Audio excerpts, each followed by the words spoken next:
Friends यह question जो है काफ़ी इंपॉर्टेंट क्वेश्चन है फ्रेंड्स। तो फाइनल बोर्ड एग्जाम में आपको ये क्वेश्चन जो है निश्चित रूप से पूछा जाएगा फ्रेंड्स। तो चलिए, तो फ्रेंड्स क्वेश्चन है कि दो संख्याओं का अंतर 26 है और उसमें से एक संख्या दूसरे संख्या की 3 गुनी है, तो संख्याएं ज्ञात करेंगे फ्रेंड। ठीक है, तो फ्रेंड्स ये जो क्वेश्चन है एनसीईआरटी के काफ़ी इंपॉर्टेंट क्वेश्चन है। आपको फाइनल बोर्ड एग्जाम में पूरा गारंटी है कि क्वेश्चन पूछेगा ही। ठीक है, 2 मार्क्स के लिए। ठीक है, ये 2 चर वाले रैखिक समीकरण का क्वेश्चन है। तो दो संख्याओं का अंतर दे रखा है और उसमें एक संख्या जो है दूसरी की क्या है 3 गुनी है, तो कहता है कि संख्याएं ज्ञात करें फ्रेंड्स। तो काफ़ी आसान क्वेश्चन है। ठीक है, तो फ्रेंड्स करेंगे क्या कि दो संख्याओं का अंतर दे रखा है 26 है और ये 2 चर वाले रैखिक समीकरण पर बनेगा। कहे तो पहली संख्या को x मानेंगे और दूसरी संख्या को क्या मानेंगे y।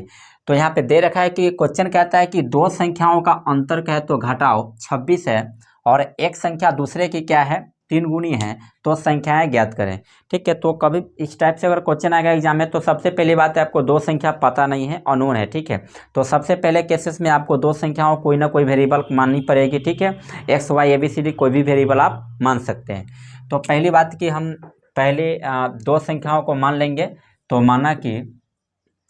माना कि पहली संख्या कुछ भी मान सकते हैं, कोई भी वेरिएबल मान सकते हैं फ्रेंड। ठीक है, ये काफ़ी इंपॉर्टेंट क्वेश्चन है, एग्जाम में आएगा ही। तो पहली संख्या क्या मानेंगे, माना कि पहली संख्या x और एवं दूसरी संख्या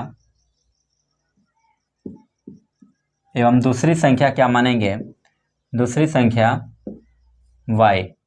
तो पहली संख्या क्या मानेंगे x एवं दूसरी संख्या क्या मानेंगे y। तो दो संख्याओं का अंतर, तो हमको दो संख्या तो पता हो गया। तो पहली संख्या को x हम लेट किए हैं एवं दूसरी संख्या को y हम लेट कर लिए हैं। उसके बाद कहता है कि दो संख्या तो पता हो गया, इसका अंतर 26 दे रखा है। तो अंतर का मतलब होता है घटाव, और ठीक है घटाव का मतलब होता है माइनस साइन।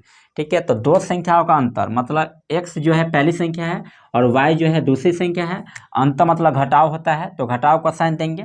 यहाँ पे लिखेंगे प्रश्न से x माइनस वाई, मतलब दो संख्याओं का अंतर कितना दिया हुआ है, तो बराबर का साइन देंगे। कितना दिया हुआ है 26, तो यहाँ पे 26 लिख देंगे।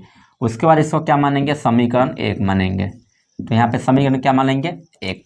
कहता है एक संख्या, दूसरे केस में कहता है एक संख्या दूसरी की 3 गुनी है। ठीक है, एक संख्या क्या है दूसरी की 3 गुनी है।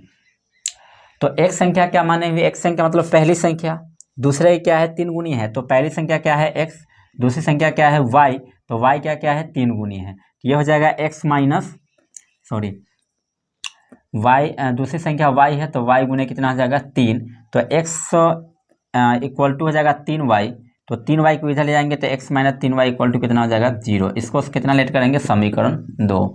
तो समीकरण 1 और समीकरण 2 को आप क्या करेंगे, दोनों विधि में से किसी भी विधि से, दो तीन बहुत सारे विधि है बनाने के, तो कोई भी विधि से आप इसे क्या कर सकते हैं, हल कर सकते हैं। प्रतिस्थापन विधि से चाहे तो हल कर सकते हैं, लुप्तीकरण विधि से चाहे तो हल कर सकते हैं। जिस विधि से आपको सुविधा मिलती है आप उस विधि से आप क्या कर सकते हैं, x या y का मान निकाल सकते हैं। ठीक है, तो जनरली हम लोग लैंग्वेज वाला जब क्वेश्चन आता है तो जनरली हम लोग लुप्तीकरण क्या तो विलोपन विधि को ही अपनाते हैं। ठीक है, तो यहाँ पे समीकरण 1 है और यह समीकरण 2 है। तो विलोपन विधि का रूल है कि किसी भी चर को यदि हटाना चाहते हैं तो उसका कोफिशिएंट को देखना पड़ता है कि उसकी जो गुणांक है वो समान है कि नहीं है। अगर x को हटाएंगे तो x का गुणांक समान होना चाहिए, तभी ये वो कटेगा। तो यहाँ पे x का गुणांक 1 है और x का गुणांक 1 है, इसका मतलब है कि ये क्या होगा, कट जाएगा। तो घटाएंगे तो क्या, ये 0 बन जाएगा। तो यहाँ पे लिख सकते हैं अब समीकरण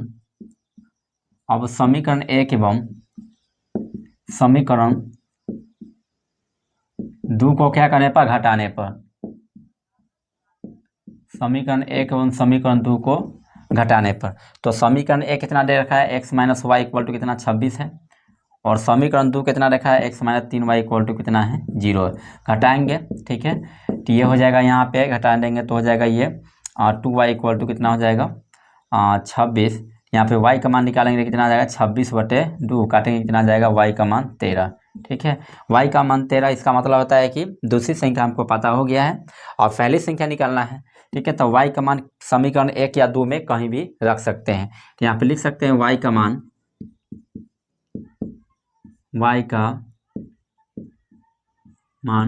समीकरण 1 में रखने पर, y का मान समीकरण 1 में रखने पर, समीकरण 1 कितना है, x minus Y equal to कितना है 26। तो एक y का मान कितना है 13, यहाँ पे 13 रख देंगे तो हो जाएगा 26, और x का मान आ जाएगा 26, 13 का माइनस, उधर कितना आ जाएगा प्लस, तो x का मान कितना आ जाएगा यहाँ पे 39। ठीक है, तो पहली संख्या कितना मालूम हो गया 39 एवं दूसरी संख्या कितना पता हो गया 13। यहाँ पे लिख सकते हैं अतः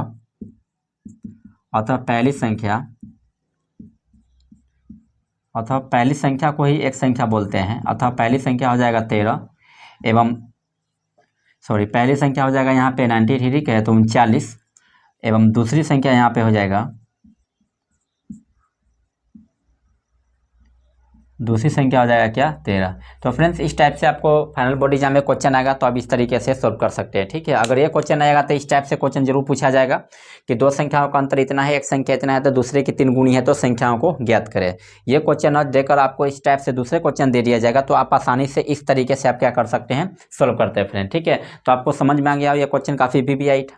तो चलिए फ्रेंड्स इसके नेक्स्ट वीडियो में हम लोग अगले VVI क्वेश्चन के बारे में बात करेंगे।